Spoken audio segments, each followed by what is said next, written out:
Hi friends, welcome to Anjali vlogs. ఈరోజు నేను paneer curry చేస్తున్నాను. ముందుగా అయితే మనం స్టవ్ వెలిగించుకొని ఒక ప్యాన్ పెట్టుకుందాం. దీంట్లో నేను నెయ్యి వేసుకుంటున్నాను. మనము 2 టేబుల్ స్పూన్ నెయ్యి వేసుకుంటే సరిపోతుంది.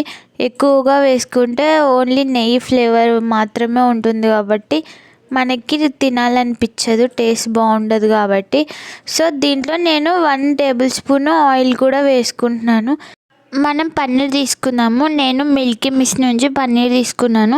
మనం ఏ పన్నీర్ అయినా తీసుకోవచ్చు, ఇవి క్యూబ్స్.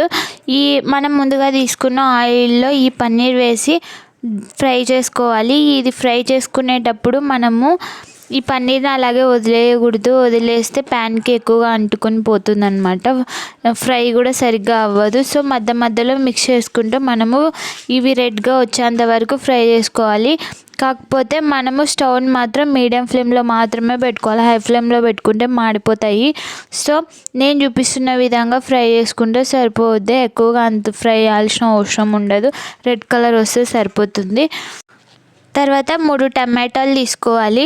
తర్వాత 4 ఆనియన్స్ తీసుకుంటే సరిపోతుంది. ఇవి సన్నగా కట్ చేసుకొని మనము పన్నీరు ఆ ఆయిల్లోనే మనము టమాటాస్ అండ్ ఆనియన్స్ వేసుకొని ఫ్రై చేసుకోవాలి. ఇవి కూడా కొంచెం కుక్ అయితే సరిపోతుంది, మరి ఎక్కువగా ఫ్రై చేసుకోవాల్సిన అవసరం ఉండదు. నేను వీడియోలో చూపిస్తున్న విధంగా మీరు కూడా ఫ్రై చేసుకోండి. కర్రీ అయితే చాలా బాగా వస్తుంది. ఈ కన్సిస్టెన్సీ ఉంటే సరిపోతుంది. ఇలా ఫ్రై చేసుకోవాలి. తర్వాత మనకి అల్లము అండ్ కొత్తిమీర కావాలి. ఈ 2 కూడా మిక్స్ చేసి సపరేట్ పెట్టుకోండి. తర్వాత 1 టేబుల్ స్పూన్ ఆయిల్ వేసుకోండి. ఈ ఆయిల్లో మనం ముందుగా మిక్స్ చేసి పెట్టుకున్న అల్లం అండ్ కొత్తిమీర మిక్స్ని దీంట్లో వేసుకొని మంచిగా ఫ్రై చేసుకోవాలి. ఎందుకంటే మనకు అల్లము ఇంకా కొత్తిమీర ఫ్లేవరు మనకి ఎక్కువగా అనిపించకుండా ఉండడం కోసం ఫ్రై చేసుకుంటే బాగుంటుంది. ఇది కూడా లో ఫ్లేమ్లో పెట్టుకొని ఫ్రై చేసుకోవాలి. ఇది మొత్తం మనం ఫ్రై చేసుకున్న తర్వాత మనం ముందుగా మిక్స్ చేసి పెట్టుకున్న టమాటోస్ అండ్ ఆనియన్స్ మిక్సర్ని కూడా దీంట్లోనే వేసుకొని మంచిగా కుక్ చేసుకోవాలి. పన్నీర్ కర్రీలో మెయిన్ ఇంగ్రీడియంట్ ఏంటి అంటే ఇదే. మన గ్రేవీ కోసము ఈ మిక్సర్ చాలా యూజ్ అవుతుంది. గ్రేవీ ఎక్కువగా కావాలి అనుకున్న వాళ్ళు ఇంకొంచెం ఎక్కువ క్వాంటిటీ అయినా తీసుకోవచ్చు. నేను తీసుకున్న పన్నీర్కి ఇదైతే సరిపోతుంది. తగినంత ఉప్పు అండ్ కారం అయితే 2 టేబుల్ స్పూన్స్ వేసుకున్నాను. కొంచెం పసుపు వేసుకోవాలి. తర్వాత ఈ మొత్తం మిక్సర్ని మనం మిక్స్ చేసుకుంటే సరిపోతుంది. మిక్స్ చేసుకున్న తర్వాత ఆయిల్లో కొంచెము లో ఫ్లేమ్లో పెట్టిన తర్వాత స్టవ్ ఆయిల్లో మంచిగా ఫ్రై చేసుకోవాలి. అప్పుడు ఫ్లేవర్ చాలా బాగుంటుంది. ఇలా ఫ్రై చేసుకున్న తర్వాత దీంట్లో మనము ఒక 3 టేబుల్ స్పూన్స్ పెరుగు వేసుకుంటే సరిపోతుంది. పెరుగు వేసుకోవడం వల్ల గ్రేవీ ఇంకా టేస్టీగా చేంజ్ అవుతుంది. సో ఎక్కువ క్వాంటిటీ వేసుకుంటే మళ్ళీ పుల్లగా అవుతుంది. అందుకే చూసి కొంచెం మాత్రమే వేసుకోండి. ఇలా ఫ్రై చేసుకున్న తర్వాత మనం ముందుగా ఫ్రై చేసుకున్న పన్నీర్ని దీంట్లో వేసుకోవాలి.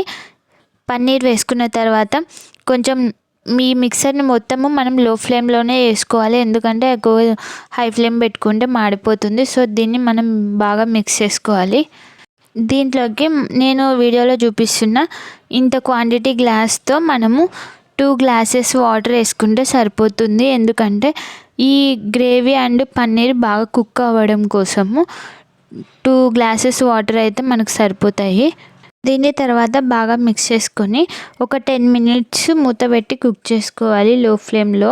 ఎక్కువగా వాటర్ వేసుకోవాల్సిన అవసరం ఉండదు, ఎందుకంటే ఆల్రెడీ మనం వీటినన్నిటిని ఫ్రై చేసాం కాబట్టి. ఈ గ్రేవీలోకి 1/2 టేబుల్ స్పూన్ ధనియాల పొడి వేసుకోవాలి. 1/2 టేబుల్ స్పూన్ కొబ్బరి పొడి వేసుకోవాలి. వీటిని బాగా మిక్స్ చేసుకొని ఇప్పుడైతే మనము లో ఫ్లేమ్లోనే మూత పెట్టి ఒక 10 మినిట్స్ అలా కుక్ చేసుకుంటే మనకి కావాల్సిన పన్నీర్ కర్రీ రెడీ అవుతుంది. ఇప్పుడైతే మనకు కావాల్సిన పన్నీర్ కర్రీ రెడీ అయిపోయింది.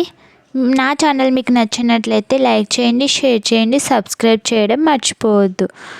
ఈ పన్నీర్ కర్రీని మీరు కూడా ట్రై చేయండి. Thank you for watching.